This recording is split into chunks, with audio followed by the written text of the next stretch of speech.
The first thing Daniel noticed about the house was the smell. Not a rotten smell. Not exactly. It smelled damp, old, like wet wood left underground for years. The kind of smell that settled in the back of your throat and stayed there. Even with every window open, it never really went away. And according to the locals in Black Hollow County, that smell had been there long before the house was empty. In October of 2011, Daniel Harper moved into the property with his wife, Emily, and their 8-year-old daughter, Sophie. The house sat just outside a dying mining town in western Pennsylvania. Population, barely 2,000 people.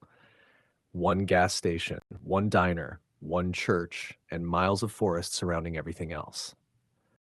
Daniel had bought the place cheap after losing his construction business during the recession. The property had been abandoned for almost 7 years.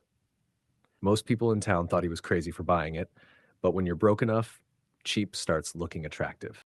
The house itself was enormous, 3 stories tall, dark wooden exterior, wraparound porch, collapsed barn in the back, and nearly 12 acres of land disappearing into the woods.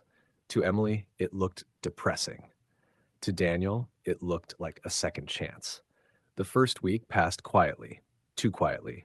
No neighbors came to welcome them, nobody stopped by, nobody waved. In fact, whenever Daniel mentioned the address in town, people got uncomfortable, especially older locals. One afternoon, while paying for groceries, Daniel casually mentioned he was fixing up the old Grayson property. The cashier froze. Not dramatically, just enough for him to notice. Then she quietly asked, "You staying there overnight?" Daniel laughed. "Yeah. Why?" The woman avoided eye contact.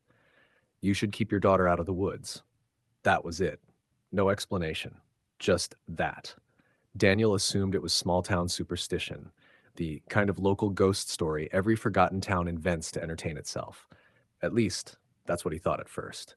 Because 3 nights later, Sophie started talking to someone upstairs. It began around 2:13 a.m. Emily woke Daniel because she heard Sophie laughing. Not crying, laughing. At first, they thought she was awake watching videos on a tablet, but when Daniel walked upstairs, he found Sophie standing in the hallway outside her bedroom, barefoot, half asleep, facing the corner near the attic door. She was whispering. Daniel asked who she was talking to. Sophie slowly pointed upward and said, "The tall lady doesn't like when you close the attic." Daniel felt a strange chill run through him, not because of what she said, because of how she said it. Flat, emotionless, like she was repeating something she'd been told. Daniel checked the attic immediately. Nothing there, just dust, broken furniture, and old plastic sheets hanging from the rafters. But as he was leaving, he noticed something strange. The attic window was open. He closed it himself earlier that evening, and outside the window, in the darkness beyond the trees, he thought he saw someone standing near the edge of the property, watching the house. By the time he looked again, they were gone. After that night, Sophie's behavior changed. She became quieter, withdrawn. Sometimes Emily would catch her staring at empty rooms for minutes at a time. Once, during breakfast, Sophie casually asked, "Why does the lady cry inside the walls?" Emily nearly dropped her coffee. When they pressed her for details, Sophie became irritated. "She told me not to tell you." That same week, the noises started. Slow footsteps overhead after midnight, doors creaking open on their own, soft knocking sounds from inside the walls, not loud, just enough to make sleep impossible. Daniel blamed the house settling, old pipes, loose wood, anything rational. But one night, he heard something he couldn't explain. A woman humming, very softly, directly outside Sophie's room. Daniel grabbed a flashlight and rushed upstairs.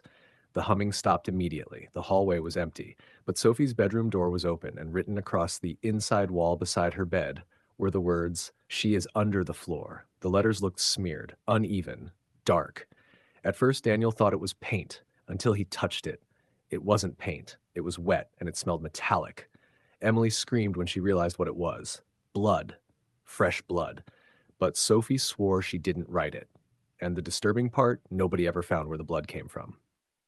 The next morning, Daniel drove into town demanding answers. Eventually, an old man at the diner agreed to talk. His name was Walter Briggs, 73 years old, born in Black Hollow. And according to him, the house had a history people avoided discussing. Back in 1987, a woman named Evelyn Grayson disappeared inside that house. She lived there with her husband and young son. One night, neighbors reported hearing screaming. Police came. Nobody answered the door. By the time they entered the house, the husband and child were gone. No signs of forced entry. No evidence of struggle. But Evelyn was never found. Officially, the husband became the prime suspect, but there was one problem. His truck was still parked outside. His wallet was still inside the house. And according to the sheriff at the time, all three beds looked slept in, as if the family had simply vanished overnight. Daniel asked what happened to the husband. Walter stared at him for several seconds before answering. They found pieces of him 6 months later. Daniel felt sick. Pieces? Walter nodded slowly. In the mine shaft behind your property. According to local rumors, investigators discovered parts of the husband's body scattered deep underground. Not eaten, not decomposed naturally, cut apart, carefully, almost surgically. But the strangest part wasn't the body. It was the recordings. Apparently, police recovered several cassette tapes from the house. Most were damaged, but one contained audio recorded just hours before the family disappeared. Walter claimed an officer he knew heard the tape personally. At first, it sounded normal, the husband speaking, the child laughing. Then, sometime after midnight, a second voice appeared, a woman humming, slowly moving through different rooms of the house. And according to the officer, the humming continued, even after the husband started screaming. Daniel returned home, shaken. But he didn't tell Emily everything. He didn't want to scare her. That night, however, things became impossible to ignore. At exactly 3:07 a.m., the power died. Every light in the house shut off instantly. Then came the knocking. 3 slow knocks from beneath the floorboards. Daniel grabbed a flashlight while Emily held Sophie close. The knocking continued, moving from one room to another underneath them, like something crawling beneath the house. Then Sophie suddenly whispered, "She wants mommy now." And immediately after she said that, Emily began screaming. Blood was pouring from her nose. Not dripping, pouring. Daniel rushed toward her, but froze when he saw the hallway.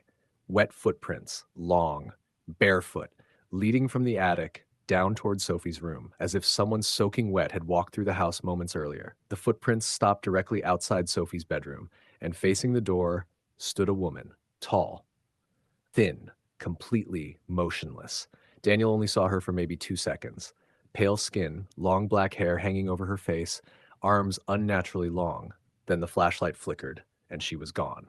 Not walked away, gone. Emily wanted to leave immediately. Daniel agreed, but when he tried starting the truck, the engine wouldn't turn over. Dead battery. Despite working perfectly earlier that evening, and then Sophie said something that made all three of them go silent.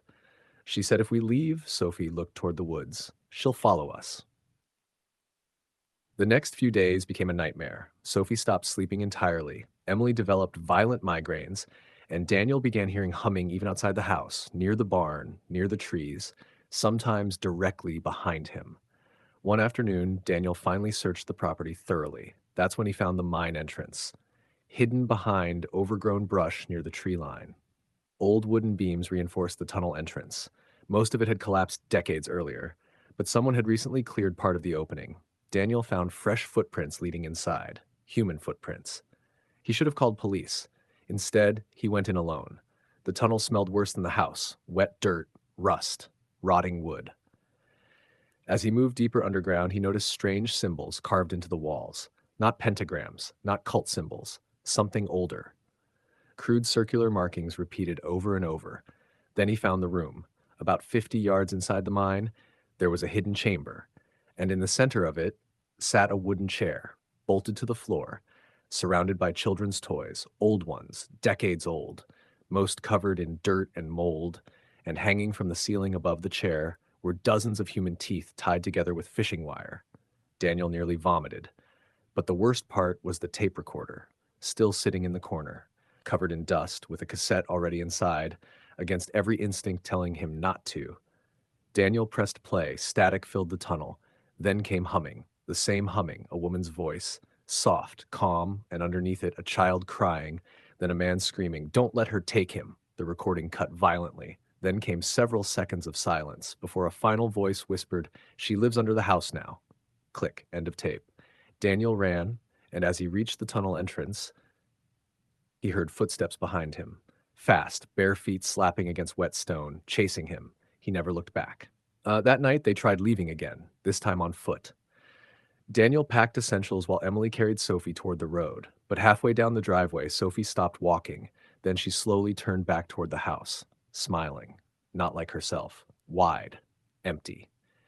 And she said, "She's already inside me." Emily began crying. Daniel grabbed Sophie, but the moment he touched her, every light inside the house turned on simultaneously, even though the electricity had been dead for hours.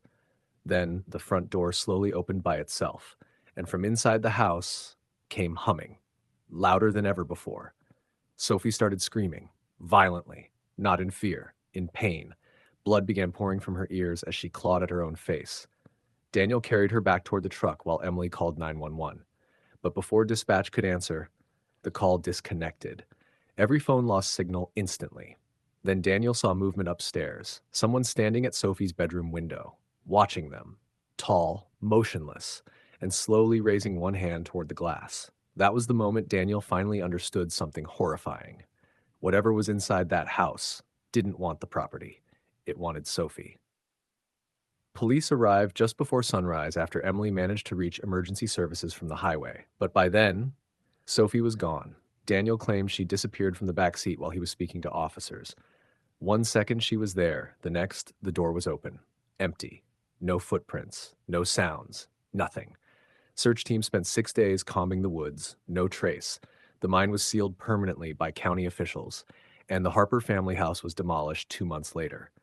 Officially, Sophie Harper remains missing. But people in Black Hollow still talk about strange things near the old property, especially at night. Some claim they hear humming from beneath the ground. Others report seeing lights deep in the forest. And every few years, someone disappears near the abandoned mine trails. But the detail that disturbs locals most came from one of the officers who responded that night. According to him, while searching the destroyed house, investigators found hundreds of words carved underneath the floorboards, the same sentence repeated again and again, over and over, as if someone had scratched it into the wood for years. She is hungry. She is hungry. She is hungry. And near the very end, one final line appeared in smaller writing, almost hidden, as if added later. She cries when the house is empty.